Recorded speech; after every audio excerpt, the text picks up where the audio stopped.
Spot ലൈവിലേക്ക് വീണ്ടും. Holy ആഘോഷത്തിനിടെ കേരളത്തിലെ സംസ്ഥാനത്തെ പല സ്കൂളുകളിലും കോളേജുകളിലും വലിയ സംഘർഷങ്ങൾ ഇന്നലെ അരങ്ങേറി. കാസർഗോഡ് അമ്പലത്തുകരയിൽ +2 വിദ്യാർത്ഥിക്ക് സഹപാഠികളുടെ ക്രൂരമർദ്ദനമേറ്റത് ഹോളി ആഘോഷത്തിനിടെയാണ്. ഹോളി ആഘോഷത്തിൽ പങ്കെടുക്കാത്തതിനെ തുടർന്നാണ് മടിക്കൈ സ്കൂളിലെ വിദ്യാർത്ഥി ചെമ്മട്ടംവയൽ സ്വദേശി നിവേദിന് മർദ്ദനമേറ്റത്. 4 പേർക്കെതിരെ ഹോസ്ദുർഗ് പോലീസ് കേസെടുത്തിട്ടുണ്ട്. വാർത്തയുടെ വിശദാംശങ്ങളുമായി കാസർഗോഡ് നിന്ന് KV ബൈജു ചേരുന്നു. ബൈജു, തിരുവനന്തപുരത്ത് ഈ ഹോളി ആഘോഷത്തിനിടെയാണ് പരസ്പരം വിദ്യാർത്ഥികൾ ചേരിതിരിഞ്ഞ് ഏറ്റുമുട്ടിയതെങ്കിൽ കാസർഗോഡ് വ്യത്യസ്തമായ സാഹചര്യമാണ്.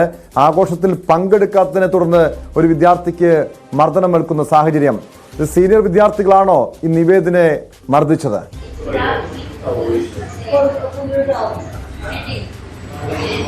ടോമെ, ഈ കാഞ്ഞങ്ങാടിനടുത്ത് അമ്പലത്തുകര ഗവൺമെന്റ് ഹയർ സെക്കൻഡറി സ്കൂളിലാണ് ഈ സംഭവം നടന്നത്. എന്തായാലും ടോം സൂചിപ്പിച്ചതുപോലെ തന്നെ ഹോളി ആഘോഷത്തിന് പങ്കെടുക്കാൻ വിസമ്മതിച്ചതിനെ തുടർന്നാണ് 4 വിദ്യാർത്ഥികളുടെ നേതൃത്വത്തിൽ ഇത്തരത്തിൽ ക്രൂരമായി മർദ്ദിച്ചത്. ഇതിൽ ഒരു വിദ്യാർത്ഥി ഈ കുട്ടിയുടെ നിവേദ് എന്ന് പറയുന്ന ഈ കുട്ടിയുടെ മുഖത്ത് പലതവണ ഇടിക്കുകയുണ്ടായി. ഈ ഇടിയുടെ ആഘാതത്തിലാണ് താടിയേല് പൊട്ടിയത്. കുട്ടി ഇപ്പോൾ പരിയാരം മെഡിക്കൽ കോളേജിൽ ശസ്ത്രക്രിയയ്ക്ക് വിധേയനായിക്കൊണ്ടിരിക്കുകയാണ്. ശസ്ത്രക്രിയ നടന്നുകൊണ്ടിരിക്കുകയാണ്. ഇതിൽ ഏറ്റവും പ്രധാനം ടോമെ, ഈ 4 വിദ്യാർത്ഥികൾക്കെതിരെ പോലീസ് കേസെടുത്തിട്ടുണ്ടെങ്കിലും നിസ്സാരമായ വകുപ്പുകളാണ് ഇവർക്കെതിരെ ചുമത്തിയിരിക്കുന്നത്. അതായത് ജാമ്യം ലഭിക്കാവുന്ന വകുപ്പുകൾ മാത്രമാണ് നിലവിൽ ചുമത്തിയിരിക്കുന്നത് എന്നൊരു ആക്ഷേപം ഉയർന്നിട്ടുണ്ട്. അത് മാത്രമല്ല, ഒരു റാഗിങ്ങിന് സമാനമായ ഒരു സംഭവം കൂടിയാണ്. എന്നാൽ റാഗിങ്ങിന് ഈ കേസിൽ ഇതിൽ കേസെടുത്തിട്ടില്ല എന്നതും ഏറ്റവും പ്രധാനമാണ്. ഇതിൽ പോലീസ് പറയുന്നത് ഇപ്പോൾ കുട്ടിയുടെ മെഡിക്കൽ മറ്റും പരിശോധന വിധേയമാക്കി കൂടുതൽ വകുപ്പുകൾ ചേർക്കുമെന്നാണ്. അതുപോലെ തന്നെ സ്കൂൾ അധികൃതരുടെ പരാതി ലഭിച്ചാൽ മാത്രമേ റാഗിംഗ് ഉൾപ്പെടെയുള്ള വകുപ്പുകൾ ചേർക്കാൻ പറ്റും. ഇത് സ്കൂളിന്റെ കോമ്പൗണ്ടിന്റെ പുറത്തു നിന്നാണ് ഈ സംഭവം നടന്നതെന്നാണ്. ഈ ബസ് സ്റ്റോപ്പിൽ വീട്ടിലേക്ക് തിരിച്ചു പോകാൻ നിൽക്കുകയായിരുന്ന നിവേദിനെ ഈ 4 അംഗ സംഘം തൊട്ടടുത്ത് ഒരു സ്ഥലത്തേക്ക് കൂട്ടിക്കൊണ്ടുപോയി ഇത്തരത്തിൽ ആക്രമിക്കുകയായിരുന്നു. ഞാൻ നേരത്തെ സൂചിപ്പിച്ചത് ഒരു വിദ്യാർത്ഥി, അതായത് ഈ വിദ്യാർത്ഥി നേരത്തെയും ഈ അധ്യാപകർക്കെതിരെ മോശമായി പെരുമാറുകയും അതുപോലെ തന്നെ സഹപാഠികളെ ഇത്തരത്തിൽ ക്രൂരമായി മർദ്ദിക്കുകയും ചെയ്തൊക്കെ ഉണ്ടായിരുന്നു. അതുകൊണ്ട് തന്നെ ഈ കുട്ടി നേരത്തെ സസ്പെൻഷൻ ഉൾപ്പെടെ നടപടി നേരിട്ട ഒരു വിദ്യാർത്ഥിയാണ്. ഈ വിദ്യാർത്ഥിയെ സ്കൂളിൽ നിന്നും പുറത്താക്കണമെന്നോ പല രക്ഷിതാക്കളും ആവശ്യപ്പെട്ടെങ്കിലും സ്കൂളിന്റെ ഭാഗത്തുനിന്നും അത്തരം നടപടി ഉണ്ടായിട്ടില്ല എന്നാണ് പറയുന്നത്. ഏതായാലും സ്കൂൾ അധികൃതർ ഇതുവരെ പരസ്യമായി പ്രതികരിക്കാൻ തയ്യാറായിട്ടില്ല. ഇപ്പോൾ കുട്ടി ഈ നിവേദ് ഇപ്പോൾ മെഡിക്കൽ കോളേജിൽ ഇത്തരത്തിൽ ശസ്ത്രക്രിയക്ക് വിധേയനായിരിക്കുകയാണ്. ഈ കുട്ടിയുടെ പിതാവ് ഒരു ഡ്രൈവറാണ്. ഇദ്ദേഹത്തിനും നേരത്തെ ഒരു അപകടത്തിൽ ഭാര്യയിൽ പൊട്ടി അസുഖത്തിലാണ്. എന്തായാലും ഈ സംഭവത്തിൽ പോലീസ് നിസ്സാര വകുപ്പ് മാത്രമേ ഇപ്പോൾ നിലവിൽ ചുമത്തിയിട്ടുള്ളൂ. അതായത് ജാമ്യം ലഭിക്കാവുന്ന വകുപ്പുകൾ മാത്രമാണ്. 4 വിദ്യാർത്ഥികൾക്കെതിരെയാണ് ഇത്തരത്തിൽ ഇപ്പോൾ കേസെടുത്തിരിക്കുന്നത്. ടോം, അതെന്തുകൊണ്ടാണ് ബൈജു പോലീസ് നിസ്സാര വകുപ്പ് മാത്രം ചുമത്തി കേസെടുത്തിരിക്കുന്നത്? ഇത്രയും ക്രൂരമായ മർദ്ദനം ആ നിവേദ എന്ന +2 വിദ്യാർത്ഥികൾ ഏൽക്കേണ്ടി വരുന്ന സാഹചര്യം, ഈ കേസ് ഒത്തുതീർപ്പാക്കാനുള്ള ഏതെങ്കിലും ഇടപെടൽ ഉണ്ടാകുന്നുണ്ടോ ഈ സംഭവത്തില്?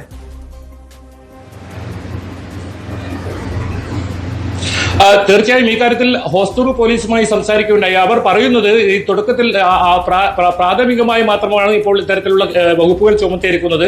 ഈ കുട്ടിയുടെ മെഡിക്കൽ പരിശോധന ഉൾപ്പെടെ റിപ്പോർട്ടുകൾ ഉൾപ്പെടെ പരിശോധിച്ച് കൂടുതൽ വകുപ്പുകൾ ചേർക്കുമെന്നാണ്. അതേസമയം ഈ ഇപ്പോൾ പരിയാരം മെഡിക്കൽ കോളേജിലാണ് ഉള്ളത്. ഇവർ ഇപ്പോൾ ഈ ശസ്ത്രക്രിയ നടക്കുന്ന, നേരത്തെ സൂചിപ്പിച്ചതുപോലെ കുട്ടിയുടെ ശസ്ത്രക്രിയ ഇപ്പോൾ നടന്നുകൊണ്ടിരിക്കുകയാണ്. ഗുരുതരമായി പരിക്കേറ്റിട്ടുണ്ട്. അതായത് നിരവധി തവണ മുഖത്ത് ഇടിക്കുന്ന ഒരു സാഹചര്യം ഉണ്ടായിരുന്നു. അതിൽ ആണ് ഈ ഭാര്യയിൽ ഈ പൊട്ടുന്ന ഒരു സാഹചര്യം ഉണ്ടായത്. എന്തായാലും പോലീസ് ഇപ്പോൾ നിലവിൽ ഇതിൽ കേസിൽ ഒരു അലംഭാവം നമുക്ക് തീർച്ചയായും ഇതിൽ കാണാൻ പറ്റും. എന്തായാലും കൂടുതൽ വധശ്രമം ഉൾപ്പെടെയുള്ള വകുപ്പുകൾ ചേർക്കണമെന്നാണ് കുട്ടിയുടെ രക്ഷിതാക്കൾ ഇപ്പോൾ പറയുന്നത്. എന്തായാലും പോലീസ് ആ നടപടിയിലേക്ക് കടക്കുമോ എന്നറിയണം. ഏതായാലും നിലവിൽ ജാമ്യം ലഭിക്കാവുന്ന കുറ്റം മാത്രമാണ് ഇപ്പോൾ ഹോസ്ദുർഗ് പോലീസ് ചുമത്തിയിരിക്കുന്നത്. ടോം, ബൈജു, നമുക്കറിയാം സിദ്ധാർത്ഥ് എന്ന വിദ്യാർത്ഥിക്ക് പൂക്കോട് സർവകലാശാലയിൽ മർദ്ദനമേറ്റൊരു സാഹചര്യം ഈ സമീപകാലത്താണ് ഉണ്ടായത്. ആ വിഷയത്തിലൊക്കെ നമ്മുടെ നാട്ടില് ഈ റാഗിംഗ് നിരോധന നിയമമൊക്കെ ശക്തമായിട്ടുള്ള നാട്ടിലാണ് ഈ രീതിയിൽ ആക്രമണം ഉണ്ടാകുന്നത്. ക്യാമ്പസുകളിലും സ്കൂളുകളിലൊക്കെ കൊലപാതകം വരെ അരങ്ങേറുന്ന സാഹചര്യം ഉണ്ടാകുന്നത്. ഈ വിഷയത്തിൽ സ്കൂളിന്റെ ഭാഗത്തു നിന്നും ഒരു നടപടി അനിവാര്യമല്ലേ? കാരണം ഇത്തരത്തിൽ വിദ്യാർത്ഥികൾ ഏറ്റുമുട്ടുന്ന സാഹചര്യമൊക്കെ ഇപ്പോൾ പലയിടങ്ങളിൽ നിന്നും ഉണ്ടാകുന്നുണ്ട്. അത്തരം വാർത്തകൾ പുറത്തു വരുന്നുണ്ട്.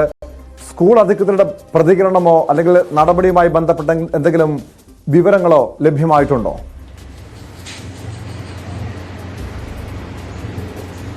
സ്കൂൾ അധികൃതരുമായി നമ്മൾ ബന്ധപ്പെടാൻ ശ്രമിച്ചെങ്കിലും അവർ ഇതിൽ പ്രതികരിക്കാൻ തയ്യാറായിട്ടില്ല.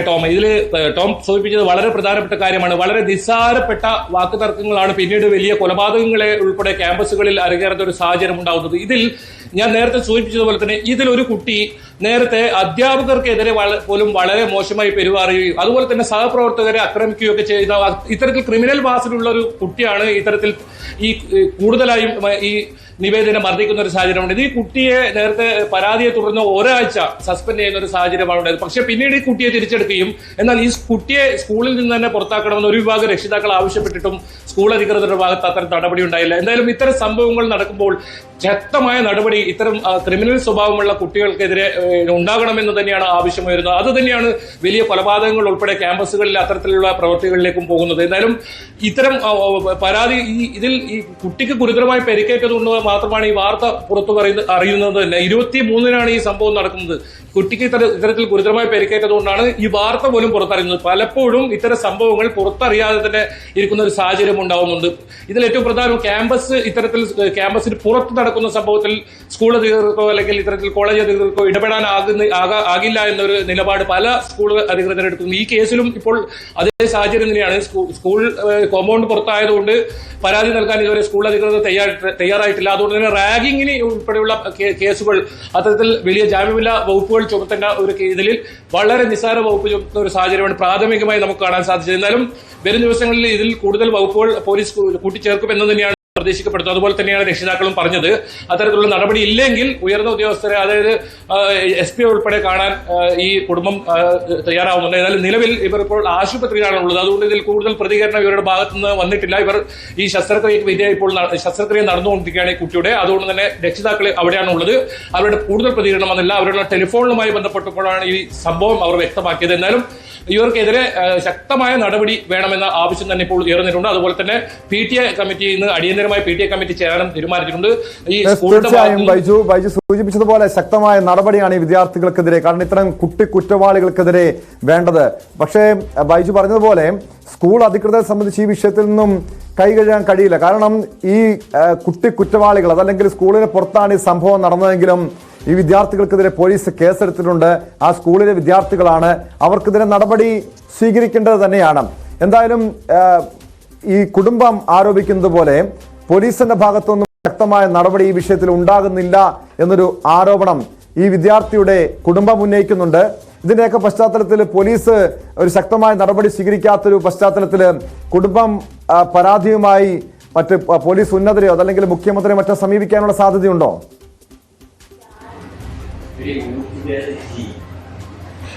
തീർച്ചയായും അവരുടെ രക്ഷിതാക്കൾ അങ്ങനെ തന്നെയാണ് നമ്മോട് പറഞ്ഞത്. എന്തായാലും ഈ കാര്യത്തിൽ പോലീസിന്റെ ഭാഗത്ത് നിന്ന് ശക്തമായ നടപടി ഉണ്ടാകണമെന്ന് ആവശ്യം ഉയർന്നിട്ടുണ്ട്. ഒപ്പം PTA കമ്മിറ്റിയും ശക്തമായ നിലപാടുമായി മുന്നോട്ട് വന്നിട്ടുണ്ട്. നേരത്തെ ടോം സൂചിപ്പിച്ചതുപോലെ തന്നെ ഇത്തരം കേസുകളിൽ പോലീസ് തുടക്കത്തിൽ അല്ലെങ്കിൽ ഇത്തരം കേസുകളിൽ പോലീസിന്റെ ഭാഗത്തു നിന്ന് വലിയ അലംഭാവം തന്നെയാണ് ആ തുടക്കത്തിൽ ഉണ്ടാകുന്നത്. പലപ്പോഴും വാർത്തകളാകുമ്പോഴും അല്ലെങ്കിൽ വലിയ പ്രതിഷേധം ഉയരുമ്പോൾ മാത്രമാണ് പോലീസ് തുടർന്ന് പ്രവർത്തിക്കുകയും പിന്നീട് വലിയ വകുപ്പുകൾ ചുമത്തുന്ന ഒരു സാഹചര്യമൊക്കെ ഉണ്ടാകുന്നത്. ഈ കേസിലും സമാനമായ സാഹചര്യമാണ് നമുക്ക് കാണാൻ സാധിക്കുന്നത്. നമുക്ക് അറിയാം, ഈ വിദ്യാർത്ഥിക്ക് പരിചയം പോലുമില്ല. ഇവർ ഇത്തരത്തിൽ ആക്രമിക്കുന്ന ഈ സംഘത്തെ പരിചയം പോലുമില്ല. അത്തരത്തിലാണ് ഒരു വിദ്യാർത്ഥിയെ വീട്ടിൽ നിൽക്കുന്ന സമയത്ത് ഈ ബസ് ഷെൽട്ടറിൽ എടുക്കുന്ന കൂട്ടിക്കൊണ്ടുപോയി എന്തുകൊണ്ട് ഹോളിയിൽ പങ്കെടുക്കാത്തതെന്ന് പറഞ്ഞ് ഇത്തരത്തിൽ വാക്കുതർക്കത്തിൽ ഏർപ്പെടുകയും ഈ കുട്ടിയെ മർദ്ദിക്കുന്നൊക്കെ സാഹചര്യം ഉണ്ടാകുന്നത്.